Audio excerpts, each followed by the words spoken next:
తెలంగాణ ఉద్యమ నినాదాలు నెరవేరే వరకు తెలంగాణ సెంటిమెంటు ఉంటుంది అని తెలంగాణ ఉద్యమకారుడు గద్దర్ ఫౌండేషన్ మెంబర్ అయిన పృథ్వీరాజు గారు వివరించడం జరిగినది. తెలంగాణ ఉద్యమకారుల గొంతుక రౌండ్ టేబుల్ సమావేశంలో మాట్లాడుతూ ఈ తెలంగాణలోని నినాదాలు ఇప్పటి వరకు అమలు కాలేదు. అమరవీరుల త్యాగాలు మర్చిపోయి నాయకులు భోగాలు అనుభవిస్తున్నారు. అమరవీరుల తల్లిదండ్రులను కుటుంబాలను పరామర్శించిన సందర్భాలు ఎన్నో తమ రాజకీయాలకు ఉపయోగించుకున్నారు కానీ నిజాయితీగా వారికి న్యాయం చేసిన సందర్భాలు ఎక్కడ కూడా లేవు అంటూ వివరించడం జరిగినది. ఈ సందర్భంగా దానికోసమే తెలంగాణ ఉద్యమకారుల గొంతుక ఇంకా ముందుకు పోతూ వారికి న్యాయం జరిగే వరకు పోరాడుతుంది అంటూ అందులో భాగంగా మాలాంటి వాళ్ళు కూడా సపోర్టు ఉంటారంటూ తెలియజేశారు పృథ్వీరాజు గారు.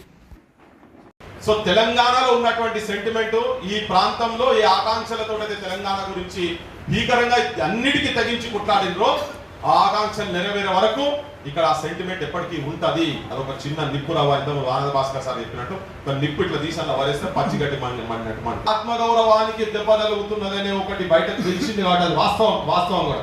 ఒక ఆత్మగౌరవానికి ప్రతీకగా ఉన్నటువంటి వ్యక్తికి మధ్యలోనూ ఒక రాజకీయ పరమైనటువంటి ఒక వ్యక్తికి మధ్యలో జరిగినటువంటి ఘర్షణల భాగంగా ఇలా లాస్ట్ 3 రోజుల నుంచి చర్చ మొదలైంది. మళ్ళా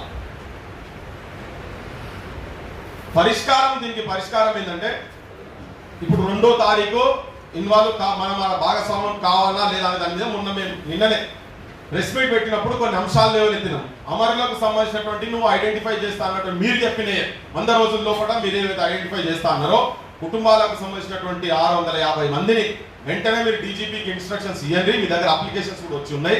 వాళ్ళకు ఇమ్మీడియట్ గా వాళ్ళకి మీరు గవర్నమెంట్ తరఫుకి వెళ్ళి మీరు జీవో 80 సంబంధించినటువంటి ఏదైతే పెట్టినరో అవి వెంటనే అమలు చేయాలి. అసలు ఈ ఉద్యమకారులు అంటే ఎవరు?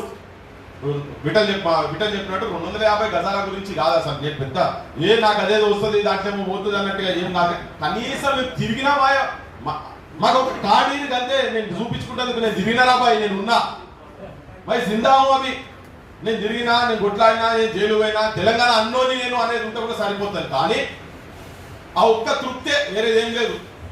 పెద్ద దాంతో ఏమో వస్తాయని కానీ కాదు కానీ ఆ ఒక్క తృప్తే. కానీ ప్రభుత్వం బాధ్యత ఏంటంటే ఇవాళ మీరు ఏ గద్దెల మీద అయితే కూర్చున్నారో, ఏ ముఖ్యమంత్రి పదవి ఎంజాయ్ చేస్తున్నారో, ఏ మంత్రులు అవుతున్నారో, రాచరిక వ్యవస్థను ప్రతిబింబించేలేక మీ బతుకులు సాగుతున్నాయో దాని వెనుకాల ఎంతో మంది ఉద్యమకారుల త్యాగాలు, సమయం కావచ్చు, పైసలు కావచ్చు, వయస్సు కావచ్చు, సర్వ కుటుంబాలతోటి చాలా మంది కుటుంబాలు ఇవాళ రికార్డు కుటుంబాల రోజు కూడా ఈ ఉద్యమంలో తిరిగి చాలా మంది హార్ట్ టికెట్లు చంపేసారు, నౌకర్లు వదులుకున్నారు.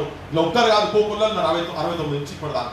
సో ఈ ఐడెంటిఫై చేసేటువంటి ప్రక్రియ కూడా సక్రమంగా జరగాలంటే ఎవరి చేతులలో జరగాలి. అందరు మాట్లాడుకుంటున్నారు. మేము ఆల్రెడీ చెప్పేసాం, మేము ఆల్రెడీ మొదలు పెట్టినాం. ఎందుకంటే ఎక్కడో దగ్గర నిజం మాట్లాడకపోతే నడవదిగా. కోదన్ రామ్ సార్ అసంటోళ్ళు కేసీఆర్ దగ్గర కూర్చొని డైనింగ్లు చేసిన వాళ్ళు కూర్చొని ఉద్యమకారులను ఐడెంటిఫై చేసినట్టే నాకైతే నచ్చదు. ఎందుకంటే కేసీఆర్ ఏ చెప్తా చేసినోడు. బయట మూమెంట్స్, ఐక్య కార్యాచరణ సమితి ఎవరు మాట్లాడినప్పుడు, ఏ సంఘాలు లేనప్పుడు అన్ని సంఘాలను ఒక దగ్గర తీసుకొని వచ్చి 96 నుంచి కొట్లాడుతున్నటువంటి బెల్లిలంతా చంపిన కాడికెళ్ళి సాక్ష్యాలు ఇక్కడ ఉన్నాయి, ఇక్కడ ఉన్నారు. కాబట్టి ఇటువంటి వాళ్ళు యాజకుల సొంతలు కావచ్చు, ఇంకా కొంతమంది కావచ్చు, అటువంటి వాళ్ళని కనుక కూర్చోబెట్టి నువ్వు చేసేది ఉంటే నువ్వు చేసేటువంటి ప్రక్రియ కరెక్ట్ జరుగుతుంది. అంటే ఈ ప్రక్రియనే రాంగ్ ఉంది. ఆయన తీసుకుపోయి పెడితే ఇక్కడండి యూనివర్సిటీలో అద్భుతమైన భీకరమైన ఉద్యమం, ఆడ పిల్లలు టెంట్ వేసి మేమంతా మూవ్మెంట్ నడుపుతుంటే వాకింగ్ చేసుకుంటే మా కోదండరామ్ సార్ ఇలా చెప్తాను నేను. కోదండరామ్ సార్ నడుచుకుంటే అటు ఇటు పోయింది కానీ రాలే టెంట్ కాడికి. విమలకి వచ్చి ఆడ కూర్చొని కొట్లాడింది. ఆడ కూర్చొని తెల్లందాక టెంట్ కాపాడింది. రావాలి ఎందుకంటే కేసీఆర్ నుంచి ఇన్స్ట్రక్షన్స్ లేవు తనకు. ఆ టెంట్ కాడికి పోయేటందుకు కేసీఆర్ నుంచి ఇన్స్ట్రక్షన్స్ లేవు. నేను ఉన్న చెప్తున్నా, యథార్థమైన మాట చెప్తున్నా. మన సుక్కరామయ్య సారు రాలేకుంటే గోడ దూకి వచ్చి అక్కడ కూర్చున్నాడు. అరే వీళ్ళు ఒక్కరే ఉన్నారు, పిల్లగాని పోతే అరెస్ట్ చేస్తున్నారు అన్నప్పుడు.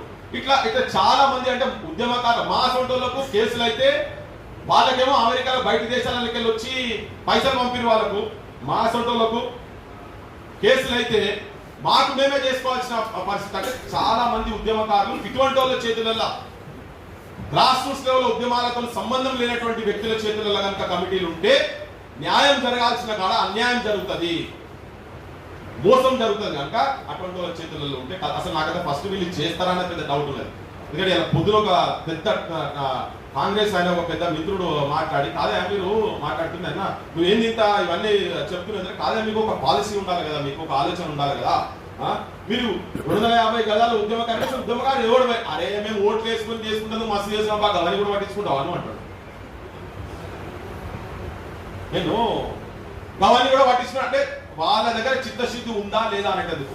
ఇప్పుడు నేను ఒక ప్రశ్న వేసినాం, 5 నెలలు అవుతున్నది, 6 నెలలు అవుతున్నది, ఇంకా 170 రోజులు అయిపోయింది, ఇంకా వారం రోజులు అయితే 6 నెలలు అవుతుంది. 6 నెలల 6 కనీసం 6 కన్నా అమరుల కుటుంబాలకు సంబంధించినటువంటి వాళ్ళకు ఇయ్యలేనటువంటి చేతగాని గవర్నమెంట్ ప్రస్తుతం మనం ఎన్నుకున్న గవర్నమెంట్ వాటికి కూర్చొని ఉన్నాయి. సో మనము ఉద్యమకారులుగా మనకేమో ఇమ్మీడియట్ గా వస్తుందని కాదు, కానీ తెచ్చుకోవాల్సిన అవసరం అవుతున్నది.